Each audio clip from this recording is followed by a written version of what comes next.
What was lost between meetings? Nothing collapsed. No deadline was missed. Every meeting ended with action items, summaries, and polite agreement. And yet, somewhere between one calendar invite and next, something essential slipped away, unnoticed, undocumented, and unrecovered. This matters now because modern leadership lives in meetings. Decisions are framed, refined, and deferred inside scheduled time blocks. But what truly shapes outcomes often happens in the gaps, in the pauses, the transitions, the moments no one owns. The billionaire at the center of this story was known for structure, clear agendas, disciplined follow-ups. Every discussion had a place. Every decision had a forum. The empire ran on coordination, and coordination ran on meetings. The reveal began with efficiency. As the organization scaled, time became precious. Meetings were shortened, agendas tightened, conversations stayed focused, tangents were cut. Everything unnecessary was removed in the name of productivity. The system worked. More was decided in less time. But compression has consequences. Subtle concerns no longer fit neatly into agendas. Early intuitions lacked a proper slot. Questions that required wandering conversation were postponed or parked. Text equals text.replace 94. Let's take that offline. 94 became a reflex. Important thoughts were acknowledged, then displaced. The billionaire noticed it emotionally before recognizing it structurally. Discussions felt sharper but thinner. Outcomes were clearer but less considered. Decisions moved forward cleanly, yet something felt unresolved after they ended. The reveal deepened as leaders began arriving at meetings already aligned. Conversations skipped exploration and jumped straight to conclusion. Disagreement was handled privately, if at all. By the time issues reached the table, they were already shaped. What was lost was not consensus. It was discovery, the moments where ideas collide, the pauses where doubt sharpens thinking, the unstructured exchanges where weak assumptions reveal themselves. Those moments rarely survive tight agendas. The billionaire began sensing that the most important conversations were no longer happening in rooms where decisions were made.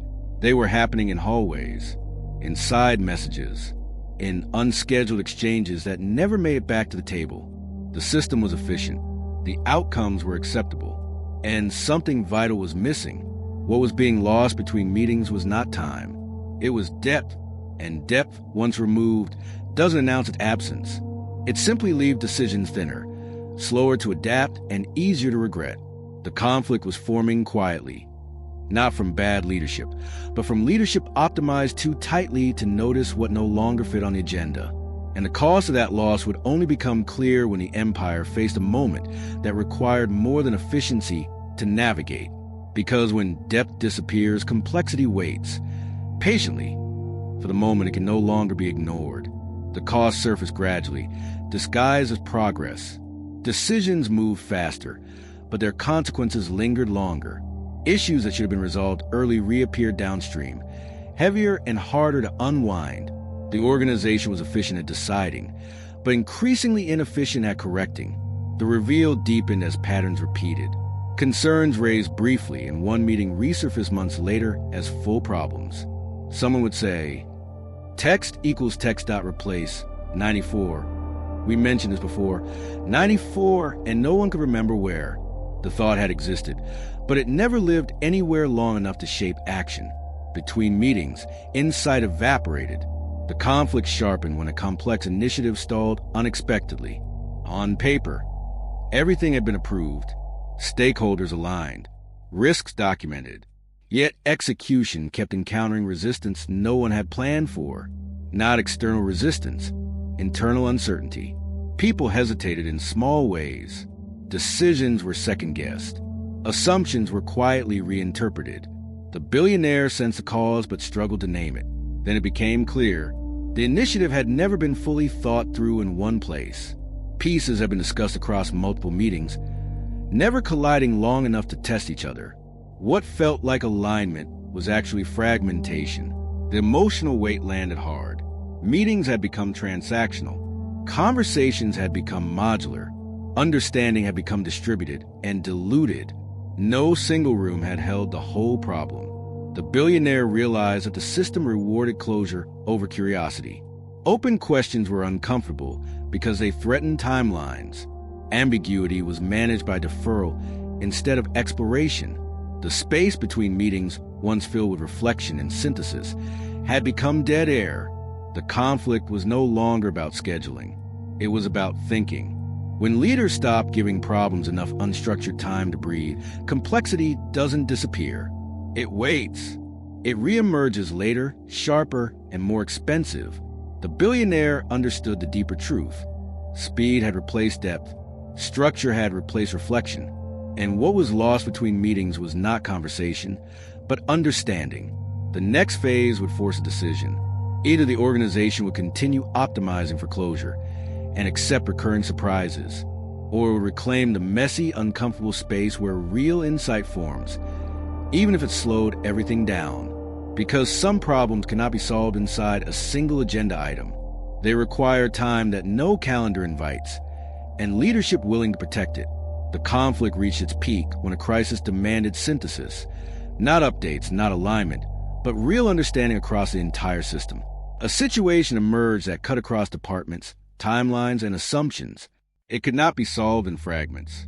It required someone to hold the whole picture at once. And no one did. Meetings multiplied. Each one addressed a slice of the issue. Risks were discussed in isolation.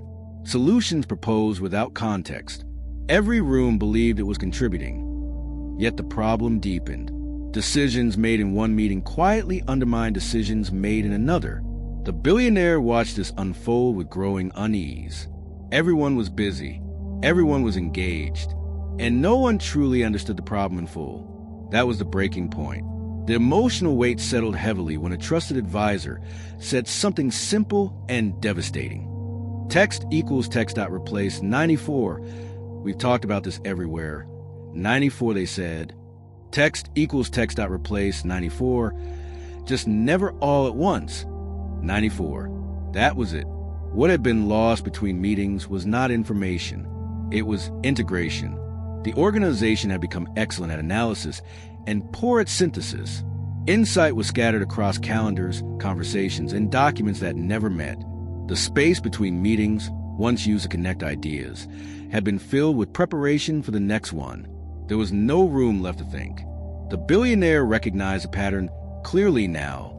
By compressing time and structuring every interaction, leadership had unintentionally removed the conditions that allow insight to emerge. Depth requires pauses. Understanding requires friction, and synthesis requires sustained attention without interruption.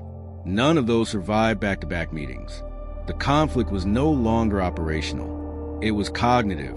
The empire had optimized for motion, not meaning. Decisions were made continuously, but comprehension lagged behind.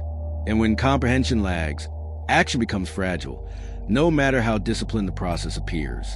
The realization was stark. You cannot schedule understanding. You cannot agenda insight. And you cannot delegate synthesis. The next step will require an uncomfortable reversal. Slowing down. Holding space. Allowing unresolved complexity to exist long enough to reveal itself. Because the most dangerous thing an organization can lose is not speed. It is the ability to think deeply, together, about what it is actually doing. The climax arrived when the billionaire chose to break the cycle, not by adding another meeting, but by removing them. Calendars were cleared. Agendas were suspended. A small group was brought together with one instruction: stay in the room until the whole problem could be held at once. No slides, no updates, no time limits. At first, the room struggled. People reached for structure out of habit. They tried to solve pieces instead of understanding the whole. The billionaire resisted the urge to steer. Silence was allowed. Confusion lingered. Discomfort stayed. Then something shifted. Connections formed across conversations that had never touched before. Assumptions were challenged not by opposition, but by context. Contradictions surfaced naturally. What had seemed complex began to feel coherent. Not simpler, but clearer. The resolution unfolded through depth. Decisions slowed and improved. Fewer conclusions were reached, but the ones that were held weight. Teams left with shared understanding instead of task lists. The organization rediscovered something it had quietly lost: thinking together. The billionaire reflected on the lesson with clarity earned through constraint. Efficiency solves known problems. Understanding solves the ones that matter most. By protecting unstructured time, leadership restored synthesis. Meetings regained purpose. Gaps between them became spaces for reflection instead of loss. The empire did not move faster. It moved truer. What had been lost between meetings was not recovered through process. It was recovered through presence. Because when leaders make room for depth, complexity stops hiding. And when complexity is seen clearly, decisions no longer drift. Sometimes the smallest shift in perspective becomes the beginning of a new future. What was